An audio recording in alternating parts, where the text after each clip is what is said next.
இன்னைக்கான mini vlog என்னன்னு பார்க்கலாமா? நான்வெஜ் சாப்பிட்டு கொஞ்சம் போர் அடிக்கிற மாதிரி இருந்ததுன்னு சொல்லிட்டு இன்னைக்கு வந்து வெஜ்ஜில் இறங்கியாச்சு. வீட்டில் கொஞ்சம் கேரட், பீன்ஸ், பச்சை பட்டாணி எல்லாம் இருந்தது. தனித்தனியாக பண்ணேன் அப்படின்னு சொன்னால் இது வந்து கஷ்டமாக இருக்கும். அதனால எல்லாத்தையுமே ஒன்றா போட்டு தான் இன்னைக்கு வந்து செய்ய போகிறேன். எனக்கு என்னமோ நான்வெஜ் சமைக்கிறது ஈஸியாக தெரியுது, வெஜ்ஜு அப்படின்னாலே கஷ்டமாக தெரியுது. எனக்கு மட்டும் தான் அப்படியா இல்லை உங்களுக்கும் அப்படிதானா அப்படின்னு சொல்லிட்டு கமெண்ட் பண்ணுங்க. கேரட், பீன்ஸ், அப்புறம் பச்சை பட்டாணி எல்லாம் போட்டு பாசிப்பருப்பு போட்டு நம்ம கூட்டு செஞ்சாலும் நல்லா இருக்கும். அது கூட வந்து ரசம் வச்சோம் அப்படின்னா சூப்பராக இருக்கும்.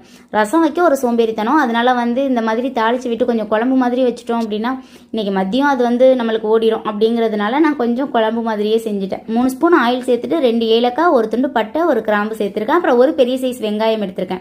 வெங்காயம் நல்லா வதங்கினதுக்கு அப்புறம் தக்காளி, பச்சை மிளகாய், கருவேப்பிலை எடுத்திருக்கேன். 1/4 டீஸ்பூன் வந்து இஞ்சி பூண்டு பேஸ்ட். தக்காளி வந்து கொஞ்சம் வதங்கினதுக்கு அப்புறம் 1 ஸ்பூன் மிளகாய் தூள், 1/2 ஸ்பூன் வந்து மஞ்சள் தூள் எடுத்திருக்கேன். நீங்க காரத்துக்கு ஏற்ற மாதிரி சேர்த்துக்கோங்க. நான்வெஜ்ஜுக்கு வந்து நல்லா காரம் வந்து ஒன்றும் தெரியாது நம்ம எவ்வளவுதான் போட்டாலும்.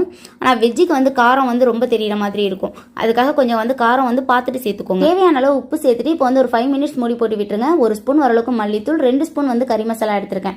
எடுத்துட்டு இதை நான் தண்ணியிலேயே வந்து நல்லா கரைச்சி எடுத்துக்கிறேன். நான் வந்து ரொம்ப சிம்பிளா பண்றேன் அப்படின்னு சொல்லிட்டு தண்ணியிலே எடுத்துக்கிறேன்.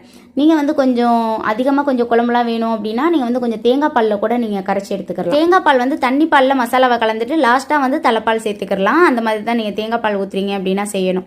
இப்போ வந்து நான் நார்மலா தண்ணி சேர்த்து நல்லா கலந்து விட்டுட்டு 1 கப் வரளவுக்கு தண்ணியுமே மேற்கொண்டு சேர்த்துக்கிறேன். ஒரு 10 மினிட்ஸ் மூடி போட்டு விட்டுருங்க. நல்லா கொதிச்சு காய்கறி எல்லாமே நல்லா வெந்து வந்துடும். இப்போ வந்து நம்ம ஸ்டவ் ஆஃப் பண்ணிடலாம். நான் வந்து கொஞ்சம் கம்மியாக தான் செஞ்சுக்கிட்டேன் லஞ்சுக்கு மட்டும். நீங்கள் செய்கிறீங்க அப்படின்னா மசாலா கொஞ்சம் எக்ஸ்ட்ரா சேர்த்துக்கோங்க. தேங்காய் பால் வேணும்னா நீங்கள் சேர்த்துக்கலாம். தேங்காய் பால் சேர்த்திங்க அப்படின்னா கொஞ்சம் அதிகமாக கிடைக்கும். இன்னைக்கான lunch menu white rice, carrot, beans குழம்பு, அதுக்கப்புறம் அப்பளம். வீடியோ பிடிச்சிருக்கும்னு நினைக்கிறேன். பிடிச்சிருந்தா லைக் அண்ட் சப்ஸ்கிரைப் பண்ணிக்கோங்க. தேங்க்யூ ஸோ மச் ஃபார் வாட்சிங்.